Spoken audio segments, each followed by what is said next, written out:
Hello and welcome to the Eurogamer Newscast, and this week we're discussing the Nintendo Direct from 8th of February 2023, our first big look ahead at what Nintendo has to offer this year. There's been a lot of questions. What is Switch going to have? How long is Switch going to last? There's some financial results from earlier this week from Nintendo as well, which we'll talk about briefly, but we're here really to talk about Pikmin 4, Tears of the Kingdom, and a whole other stuff. Like Metroid Prime, it's out now. You can go play it, but please stay here and listen to us for just a few minutes before you do. Joining me as ever this week, it's the Eurogamer's trusty news reporting team. We've got Ed Nightingale. Hello. Liv Ngan. Hello. And I'm Tom Phillips. And last night, we were all glued to our screens, although not to TweetDeck. Thank you, Elon Musk, as Nintendo took us through some of what it has to offer for the first half of 2023. And there's a lot more to it than just Zelda. In fact, it saved Zelda until last. And there was a very busy 40 minutes of stuff. Kicking off with a game that I am so looking forward to because it's been so long, Pikmin 4. And we got our first proper look at gameplay. We got a release date, 21st of July. We got a new Pikmin variety, Ice Pikmin. It looks very cute. But the internet is obsessed with only one thing. And I've already forgotten its name. Liv, what was it called again? It's called Ochi! He's called Ochi and he's a very dependable good boy. I cannot believe that you've forgotten his name already. How dare. Oh, I'm just going to call him Dogman. Or Pick Dog. Pick Dog. Pick Dick. I mean, did Pikmin need a dog? Yes. The answer's always yes. Yeah, every game needs a dog. Yeah. But, like, your relationship with the Pikmin is supposed to be, like, the main relationship. You know, you're supposed to get sad when they die and they go, and the spirits fly upwards. But now you can also get sad when Pikmin dog dies. Spoiler. No, they won't. They won't. Surely they won't. No, they're not going to. That would be actually too sad if they did. As a Pikmin fan, how do you feel about Olimar not being the main character? That's okay. I like Pikmin 3 kind of introduced that. We had Alf, Brittany, Charlie, and we've got some new characters here. They're clearly from the same world. Hockatate, not the off, and clearly it's very similar. What I really loved a lot of that trailer from last night, because for me it looks like Pikmin 4 is going to call back a lot to Pikmin 2, whereas Pikmin 3 felt like a real callback to Pikmin 1. And the reason I say Pikmin 2 is not only do we have treasure collecting rather than fruit being turned into berries, it's all about money. You want to get money and like fun, like weird little trinkets, because obviously this is the human world. It's got caves. We saw them being blasted out of a cave on Giza, which is something out of Pikmin 2, which, although we haven't had confirmation of that yet, certainly suggests they're going back to that Pikmin 2 mechanic of the caves kind of being their own, not limited to time, dungeon area. So you still get that time-limited day where you have to scurry at the end of the day and get back to the ship. But there are these sort of more involved puzzly dungeon levels, and also kind of survival elements as well, because in Pikmin 2, you had to survive to the end of that dungeon with usually just the Pikmin that you brought in. And that was fun as well. So if they're doing more of that, amazing. I'm just not entirely sold on the dog. Like, what do you need the dog for that you couldn't have used some Pikmin for? And says the cat person. I am a cat person. But the Pikmin are so cute, and like their biology makes sense to me. What is this dog's biology? What is it? It's not a dog. It kind of looks like a weird bulldog to me. It does. But I still think he's a very cute. round boy. Yes. It's not convinced. It's really not sold. Pikmin 2, going back to Pikmin 2, had Bulborbs that were like Bulborb Pikmin hybrids, and you could control them.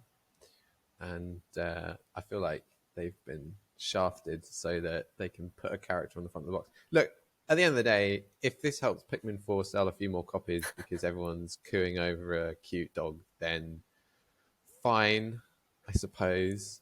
I want this franchise to be a success. It's been criminally overlooked for too long, and I'm not sure Pikmin 3 was really the game that, it wasn't the best game in the series. So I'm hopeful for Pikmin 4. And just as we were talking just before we started recording, because I've got the YouTube video here up but not playing, the artwork shows all of the Pikmin, which weren't in last night's gameplay trailer. So I didn't realize this. But it's got every single variety that's been in the series so far. Last night we saw red, blue, yellow, and the new ice. The thumbnail has also got purple and white Pikmin that came from Pikmin 2, and the flying and the rock Pikmin from Pikmin 3 as well. And that's very cool to me, because I think the more Pikmin, the merrier. And like release date 21st of July. Is that sooner than we expected?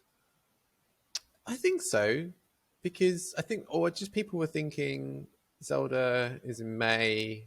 There really isn't anything else major that Nintendo's already pre-announced. Does that mean the Pikmin 4 is latter half of 2023? But I mean, I'm glad. It makes Nintendo's decision not to come to E3.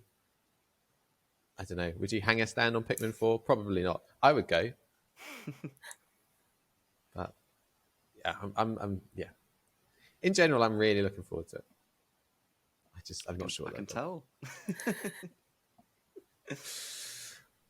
Right, that was a good start. It was a great direct. We'll rate it later, but it was a strong start, I thought. We got Xenoblade Chronicles 3 getting an expansion pass. Samba de Amigo. Did any of you guys play Samba de Amigo back in the day? No. It's a game I always wanted to. I never owned a Dreamcast, and I always wanted to have one. And I love a rhythm game, so this is definitely the kind of thing that I would love to give a go. But I just never had the opportunity. So now we can. I remember seeing it. I think there was an arcade version, but yeah, I never had a Dreamcast either. And I actually remember, I think, learning about it when Donkey Konga came out with the bongo drums. And we were sort of talking, my friends and I, about other games that had done this sort of thing. And Samba de Amigo is much of the same persuasion. You just have maracas instead of drums. Also, I presume it's going to use the HD Rumble for like the actual maracas, because no game ever uses that, so that'll be good. Did I think I was writing Pikmin while this was ongoing? Did they actually show any maraca controllers? No, it's just the Joy-Con. Okay. I mean, that's probably for the best. It saves a lot of plastic. Yeah. Cool. We got a few quick titles getting trailers. Fashion Dreamer from Marvelous. Dead Cells is getting Castlevania DLC. Why not? Yeah, well, we knew that, but this was just a sort of closer look at it. I mean, for Castlevania fans, that looks awesome. And hearing the music in that game was very cool. Bithell Games is doing a Tron game. That looked fun.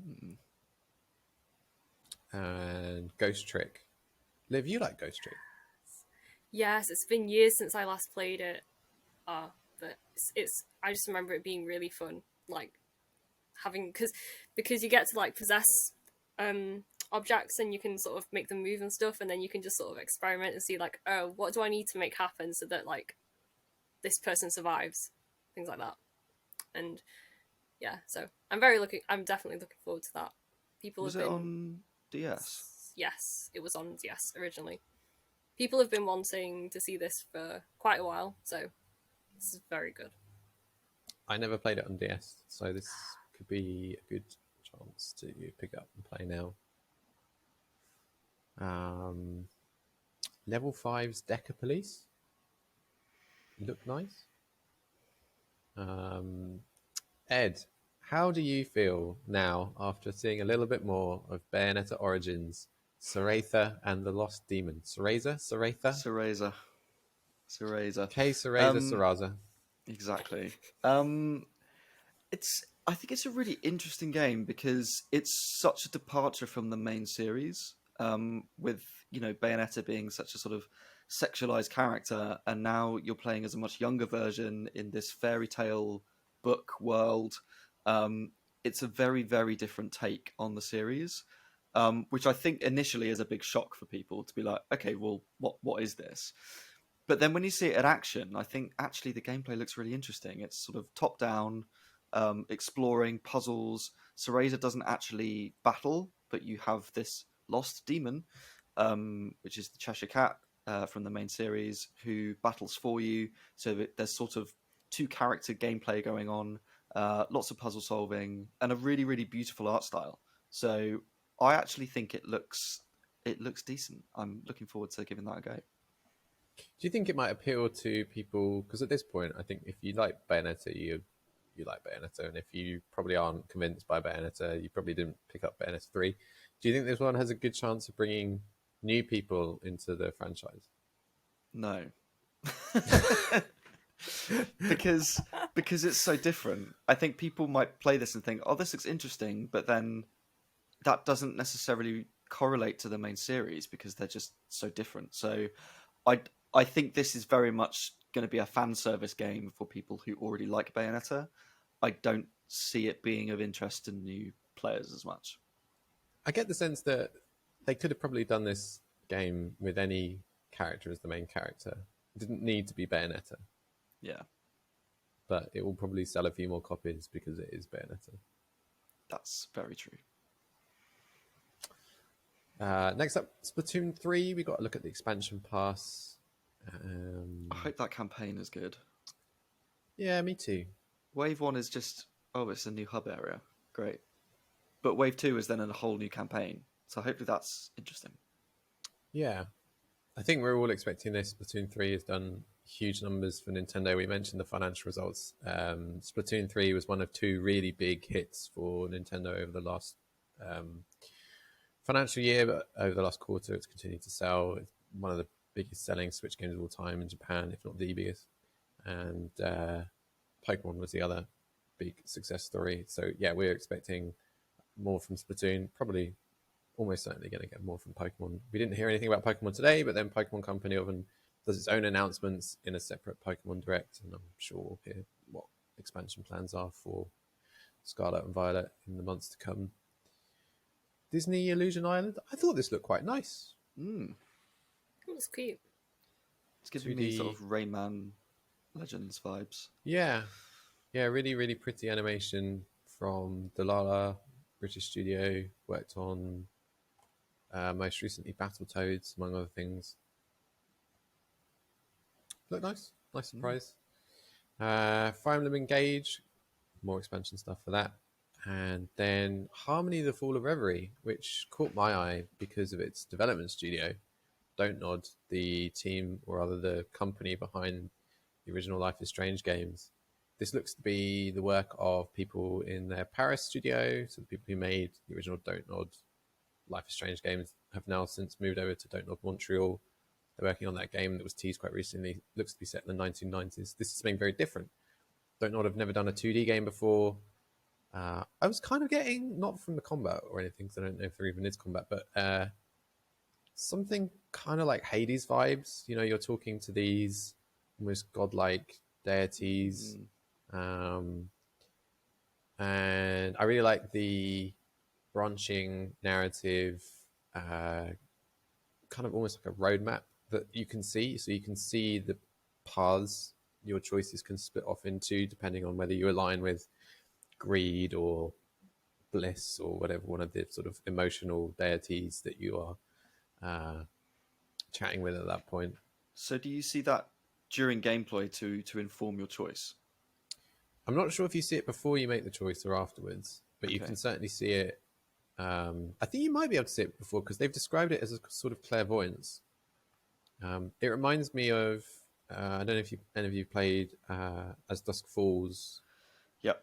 Yeah, you played it, Ed. Yeah, and you can see the same thing, but that's retroactive. But it, Well, exactly. That's why I thought this is interesting. If you can see that beforehand, then to sort of inform which path do you want to choose, rather than this is what you did and now you can go back and do it again. yeah, I think as Dusk Falls, it was more of a should you want to go back and replay, and it's quite easy to in that game actually. You can go back to any point and pick a different path. You can do so, and they've talked about replayability for Harmony in a similar way.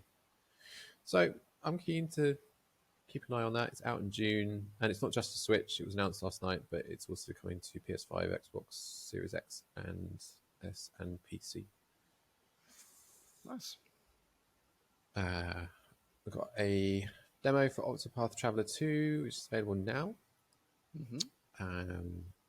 A Katamari reroll plus Royal Reverie. Say that 5 times fast. I've never really been into the Katamari games, but I know people love them. I've never played one. They're attractive. You know, as you roll around, you attract things. I see what you did there, Tom. Ed, do you want to talk about Sea of Stars? I would love to talk about Sea of Stars. I am very, very excited for this game. This is one that I've had my eye on for a while. It's from Sabotage Studio, who made The Messenger, which came out a few years ago, which was that sort of Ninja Gaiden-inspired 2D platformer. And now they are making a very traditional JRPG game, but inspired very much by Chrono Trigger. I believe it's got the composer of Chrono Trigger has written some of the music for it. And there is a demo out that you can play, and I played it last night, and it's very, very good.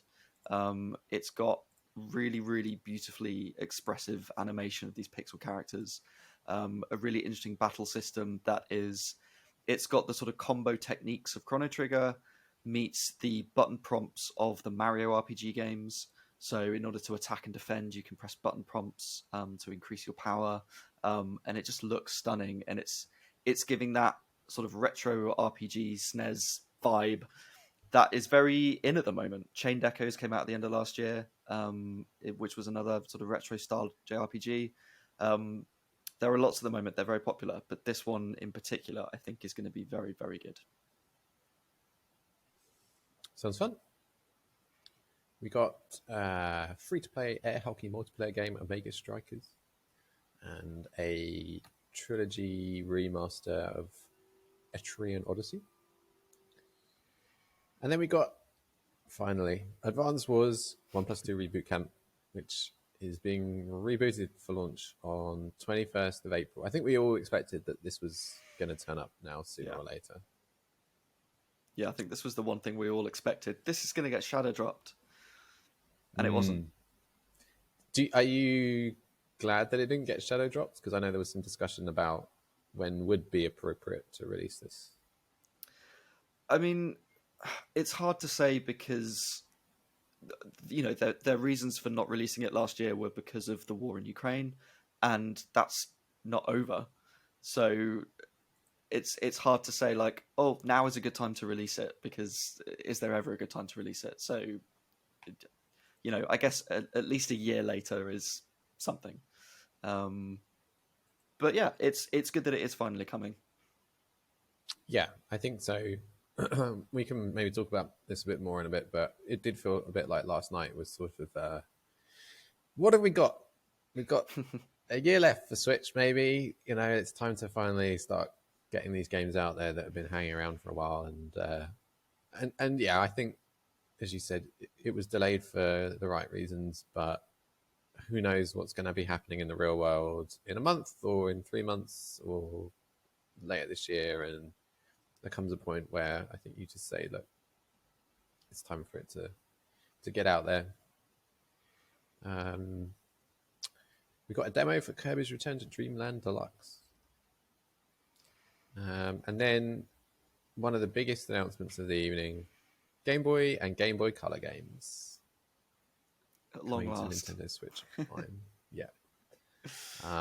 This was heavily reported and rumored for a long time. Eurogamer corroborated those reports about 18 months ago now. And we just sort of been waiting to turn up ever since. And going back to what I just said, I think it's weird to think that Nintendo often has all of this stuff sort of waiting around for the right time to launch. And I think now is a good time to launch this stuff. It gets people excited about not just playing these games now, but of course the inevitable drip feed of more Game Boy and Game Boy Color. And if you pay up for Nintendo Switch Online expansion pack, Game Boy Advance games coming month over month. So if you were thinking, I don't really play my Switch much anymore, I don't know what else is going to be out this year post Zelda and Pikmin, do I renew? Here's another reason. If you're bored of those NES and SNES games that have been out for a long time, yeah, I mean, it's great. It's great to see it finally confirmed. And honestly, the first thing I wanted to do after finishing the Direct last night was jump into Super Mario Land 2 and play a bit of that. Classic. What a classic. Are you... we're going to do a whole article on this, so look for it on Eurogamer, but what are you guys most looking forward to from these retro Game Boy Advance games playing again? Go on, Liv. For me, it's the Zelda stuff, but not playing again because I didn't actually ever have a Game Boy. So for me, it's like playing all of these for the first time, actually, which kind of is difficult to do in this day and age. Like all of, going back and playing the old catalogue of Nintendo games. So to see this actually sort of accessible, finally, I'm excited for Zelda. Yeah. Yeah, for me it's Zelda as well. Link's Awakening was my first Zelda game, and I loved that. But I then missed out on the Oracle games, and I missed out on Minish Cap on Game Boy Advance.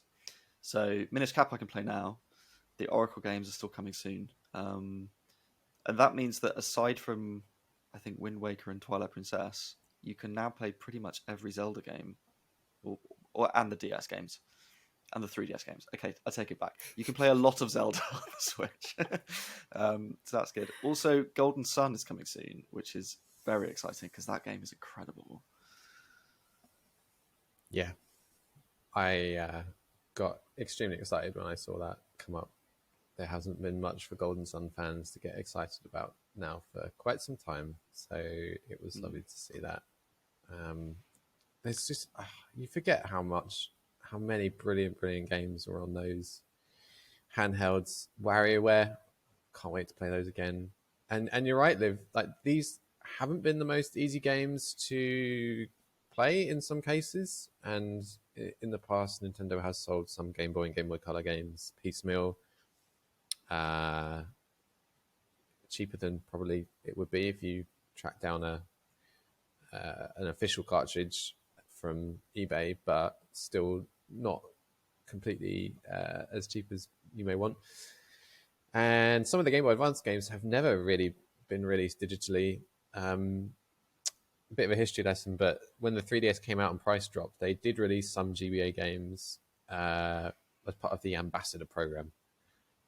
And some games got digital versions there that didn't, and will only be getting them now as part of this. Golden Sun has never been available digitally, so just for game preservation, it's really cool. One thing that's occurred to me as well in terms of timing is that some of these were available on the Wii U and the 3DS on the eShop, and that is closing next month, I think. So maybe in terms of timing, it's a case of, well, those stores are closing, but now those games are coming back now on the Switch. So that might have had something to do with the decision as well. And I think there's a feeling, the people that I see excited about this aren't really considering the fact that actually it's £15 a year or it's £35 a year. It's part of the subscription, which you probably already have. They're coming at no extra cost than you already pay, and so it's like, oh, I've suddenly got this library that I'm not having to buy piecemeal, and that's really exciting, and it's going to grow over time, and it's going to encourage people to stay subscribed. If there's one thing that I really want Nintendo to do, is that I don't want separate icons for each console. Can they just make one icon of virtual console that you click in, and then you go in and select each one? Because now my home screen is just full of like all the different consoles. I'm like, just Don't be greedy, Ed. Don't be greedy. Just group them. Just group them, Nintendo, please. Next, just should be call it a asking for virtual console. folders. What? How dare you? Yeah, it's funny, isn't it? Ancient games, but so much of that nostalgia is part of Nintendo's allure that they were a massive announcement last night, and whether you played them before or you're looking forward to playing them again for the first time, even it was a really, really cool thing. So yeah, nice. Speaking of nostalgia, Metroid Prime remaster. Ed's summoning circle. May have squealed quite loudly when this was announced. Oh, it looks it's great, such a doesn't good it? game. It does, and I went and downloaded it immediately, and then the servers were very slow, so I haven't had a chance to actually play it yet. But from what I've seen, this isn't just a kind of port of the game. They properly remastered it, improved the visuals, added in lots of new detail, which is really nice to see. They've changed the doors. Some people aren't happy about that.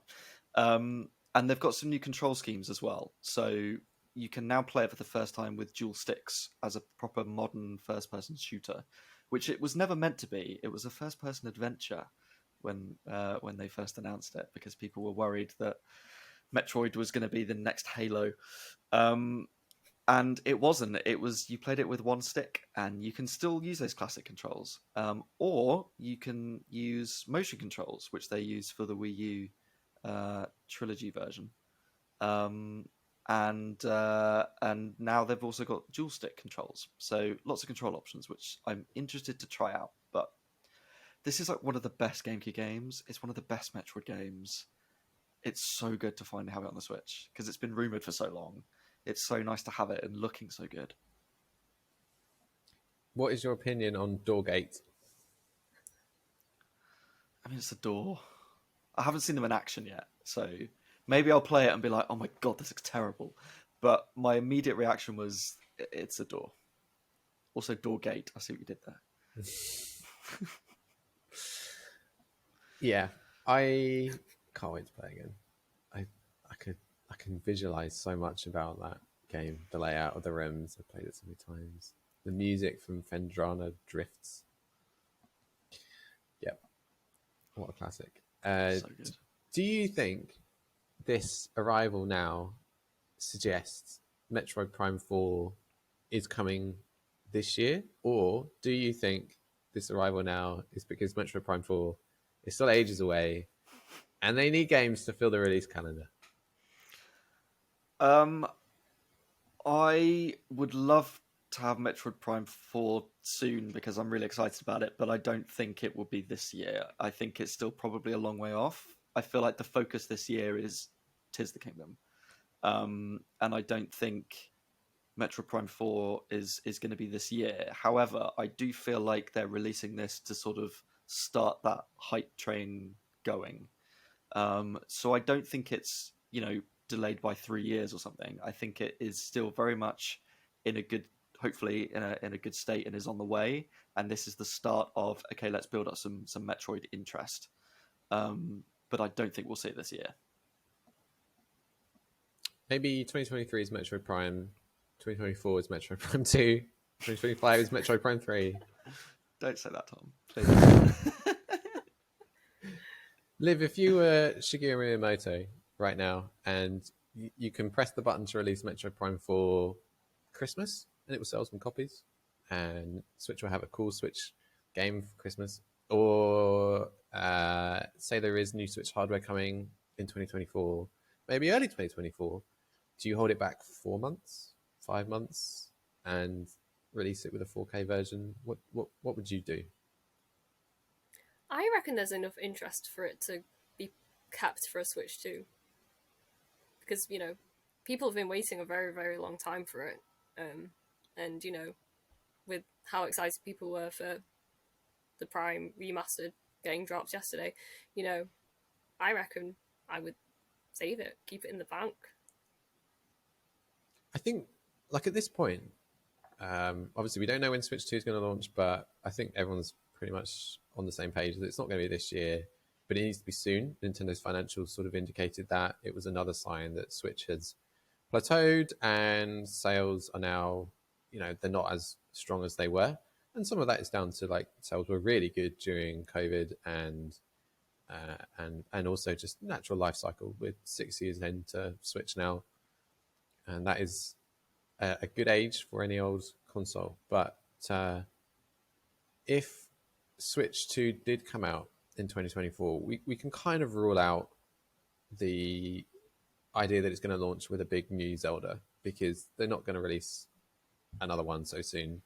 And the last two Nintendo consoles, Switch and Wii U, did launch with Zelda, right? Wii U launched with... Or am I just imagining that? The Wii launched with Twilight Princess. Yes. Wii U launched with Nintendo Land. Yeah. Yeah, okay. So the last two successful Nintendo consoles... I knew it wasn't right as I was saying it. Switch and Wii launched with a big Zelda. Wii U, we don't talk about Wii U. And is Metroid Prime 4 a big enough game to launch a system with? Maybe.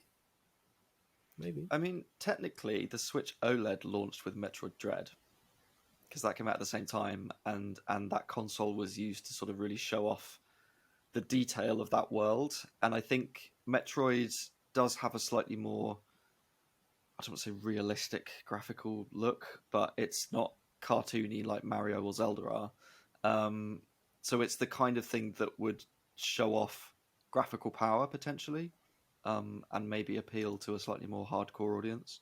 I don't think it's necessarily a system seller, but it's a big name that would be good to have at launch for sure. Yeah. You know who we haven't seen in a while? Mario. Where's Mario? He had his Odyssey. He's still on holiday. He's still chilling out on the beach in his shorts. Hanging out with Cappy.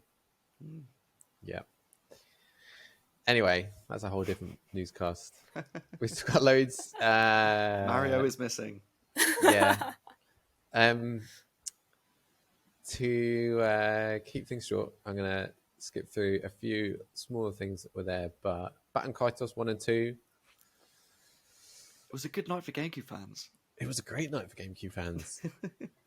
And it definitely feels like we're getting to that point in the Switch life cycle where, like, right, we want to keep the hardcore on side. Let's see what we've got knocking around. Baten Kaitos. There was a new Professor Layton. Nice. The penultimate announcement of the night was extremely well received at Eurogamer. Liv, tell us what happened. I can't remember much, but I think there was a certain little pink bird there. I can't remember what it's called. Oh, Birdo. Birdo. Oh. Well, Birdo. I can't believe it. She's here. I can't believe it. Like, they haven't added a new character to Mario Kart 8 ever since, on Switch. And I'm astounded. And I'm really interested, like, does this herald new characters coming? Even just looking at the UI, are you going to add in another row down there of characters? Where's Birdo going to sit? Who else are you bringing in? There are lots of other characters in Mario Kart Tour, which has been developed very much alongside this big sort of 2-year wave of DLC that's coming out. So I do wonder, and Tour's got so many other characters they could bring in, characters that have been in previous Mario Kart console games like PC Piranha and I don't know, some other ones. Toadsworth, bring back Toadsworth. Yeah, Wave 4 is out this spring, and it has a new Yoshi's Island track, Which looks very cute. It's a nice nod to the SNES game. It's very cool. I wonder if someone is going to, maybe I'm going to do this later, look through the rest of the tracks that people are sort of thinking will come to Mario Kart 8 over the rest of this year. And do any of those point to any characters that are not in Mario Kart 8 at the moment, but Nintendo could add over the course of this coming year? Like, is there any like anything like Maple Treeway is already out, but if Maple Trio was still to come, I would think, oh, maybe they'll add Wiggler because there are Wigglers on the track in Maple Treeway, and Wiggler is a racer in Mario Kart Tour, I believe. I mean, one interesting thing as well, Birdo comes in multiple colours, but hasn't she only ever been pink? As far, oh God, I don't want to say. But in the trailer, she's different colours, which is very much aligning her as the opposition of Yoshi. Yeah. It's always been a little unclear whether Birdo is a singular or like a whole species, and Yoshi, like Toad, has always been. There's been Toad and there's been Yoshi, but there's also been, there are many Toads and many Yoshis of many different colours. I hadn't seen those coloured Birdos before last night. Maybe she just has the range.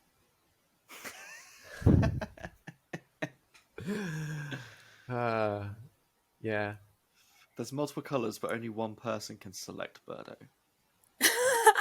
Is that true? I don't know. No, that would be hilarious, though. Because you can currently have a race and just all play as Yoshi. Yeah, exactly. But actually, you can be two of the same character, I think. So, yeah. I mean, we're all going to be Birdo as soon as we can. Of course. Right, Nintendo saved the best for last, and that was Tears of the Kingdom. We saw Link driving a car, Link on a drone flying around in the air, Link in his weird withered hand, and some very small moment where we saw Zelda, and some people think that Zelda is playable. What did you guys think of Zelda? In general, or like specifically what we saw last night? But yeah, specifically, I'm sort of a mixed bag. There was quite a bit of stuff that just kind of looks like Breath of the Wild, like a lot of Hyrule kind of just looks the same, and obviously a lot of the enemies coming back will be the same. But there was also some really cool stuff. We got a look at the new powers, the new vehicles, things. Got a little teaser of story, perhaps. So I was pleased. There are a few things that stood out to me. I like, well, I don't know how I feel about Ganondorf's voice, if it is Ganondorf. But there was that whole sort of monologue from whoever the villain is, with the blood moon and all the enemies coming down, which just has a very kind of dark vibe to me, which I really like. I'm hopeful for a bit more sort of dark weirdness in a Majora's Mask kind of way. So if there's a bit of that would be cool. As you said, we got to see some more gameplay. I think, yeah, it is just a continuation of Breath of the Wild, which in some ways is a bit disappointing, but I feel like the interest in this game maybe is more in the story side of things than the gameplay. I'm not sure. All the vehicle stuff sort of reminded me a bit of players who've experimented so much and used all the different powers where they're like riding a rock across the sky and stuff, and now it's like, well, actually we're going to give you a vehicle to do that now. It sort of reminded me of that experimentation, which was quite funny. It won't stop people from still like riding a rock across the sky. Well, it's not exactly. going to stop people. The grinding looked quite cool. I feel like that's a bit of a nod to the spinner, maybe, which was cool. And then there's all the kind of stuff at the end where you see Link reaching out to a hand and someone in a sort of strange dress which has the tear symbols on. People are suggesting that maybe that is the same figure from the murals from the last trailer, who was with Zelda. Maybe it's Hylia. Maybe Hylia and Zelda are the same person. And then at the end, you hear Zelda's voice saying, "Give him your power, or lend him your power." Lend him your power. And who is she speaking to? That, I think, is the real mystery here. And I think that probably relates back to that character and is maybe Hylia somehow. Or is it the other Link? We saw that other Link in previous trailers. So is it the other Link? Do we play as both Links? Do they have to help each other out? the symbol is that Ouroboros thing of the two dragons. So like, is it the sort of rebirth of the same characters coming back and different times? Like, I don't know. There's a lot. There's a lot to dissect. So I feel like they've layered on a little bit more mystery. They've peeled back a little bit more gameplay, but I still don't really have a clue what we can expect. I want to turn on that game and not know what's happening, and for them to have just not talked about a load of what is in the game. How much of the existing Hyrule map is included? I highly doubt that it's all of it. What has changed? How much extra is there in the sky? What is the deal with, these different links? What's the deal with Zelda? There's so much that we just don't really know, and that's absolutely fine. I think they have to walk a fine line between, people want more Breath of the Wild, in the same way, like Nintendo don't really typically do direct sequels. They do sometimes, but they like everything to sort of stand on its own. But I'm thinking back to Mario Galaxy 1 and Mario Galaxy 2. And Mario Galaxy 2 was just more, but from a kind of starting point where they came in and said, look, here's all the stuff that we did already that was amazing, and we're just going to build from that. And if they can just, more shrines, but even more clever and smart and advanced, and more powers of the same kind, but also, more advanced. And but they don't want to show too much, and I don't know if they want to make it too dark.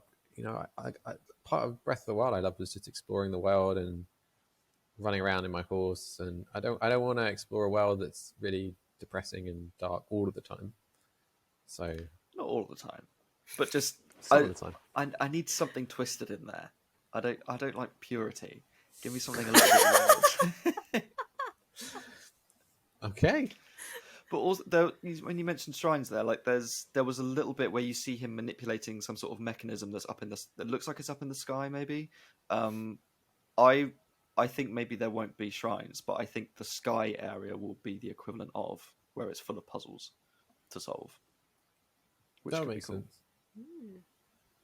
Do we think that there's going to be another direct before release date with like a 40-minute deep dive into everything, or do you think they're going to maintain this mystery until release? I think they might do a Zelda specific direct before May. Yeah. I kind of don't want them to. I sort of Really? don't want. I sort of would like maybe one other little 30-second teaser of like something else just to drip feed, and then I just go into it blind and just enjoy it for what it is. But I suspect they will do a big direct. I would want a big direct. I wouldn't want it to reveal everything, obviously, but I would definitely like to see some maybe a solid few minutes of gameplay. I thought this direct might have been that. I mean, they said 40 minutes, and at the start they were racing through announcements one a minute, and I was thinking, right, are they doing this quickly so that we've then got 20 minutes of Tears of the Kingdom at the end? But it was literally just a quick trailer, but there was so much to pack in. So I think there's still room for another direct more focused on Zelda. The game's not been hands-on yet. No one's played it outside of Nintendo, and I'm sure there will be a preview marketing beat at some point, and they'll show some of the game. So we will definitely get more before May. How much more? Only Nintendo can say. But overall, what did you think? I liked it. How would you rate last night's Nintendo Direct on the Eurogamer review scale?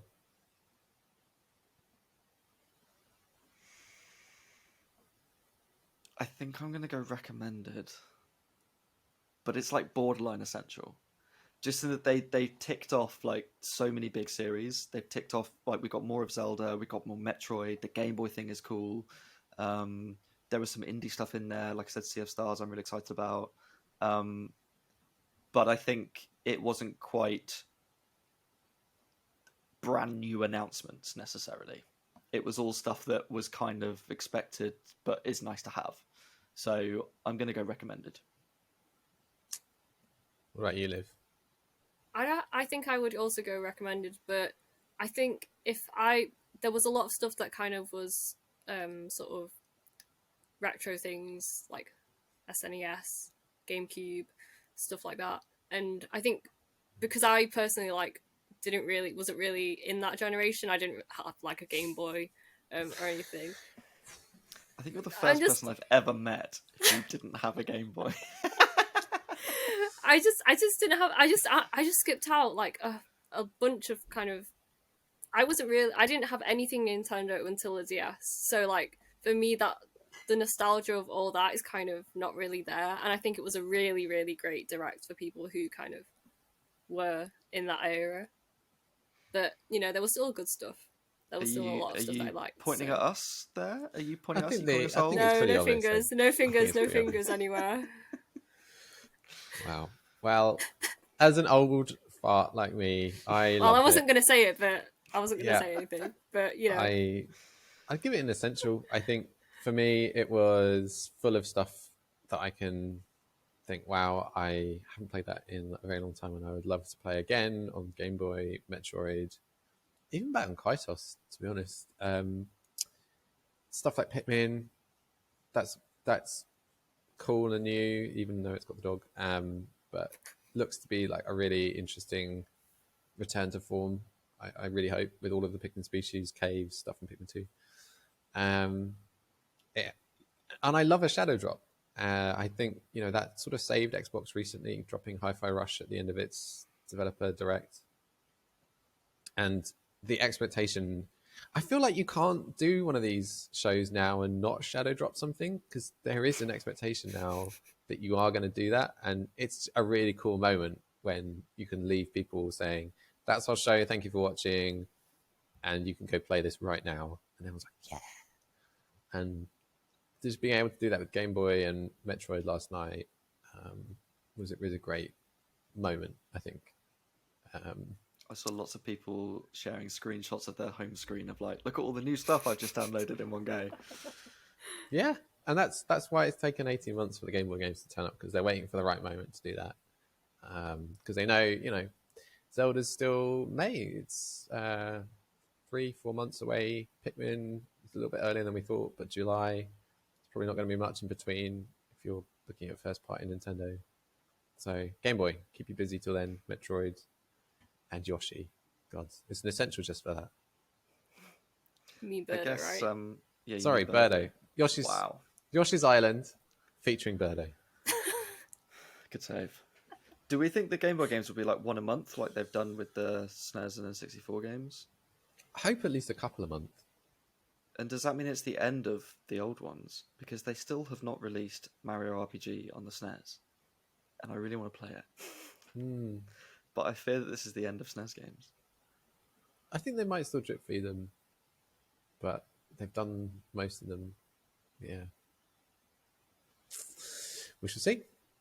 All right. Thank you for joining us. If you've watched this far, it's much appreciated. Thank you, Liv and Ed, for chatting Nintendo Direct. And until next time, where can people find you on Twitter, Ed? You can find me at ed_knights. And Liv? I am at JustCastHoly.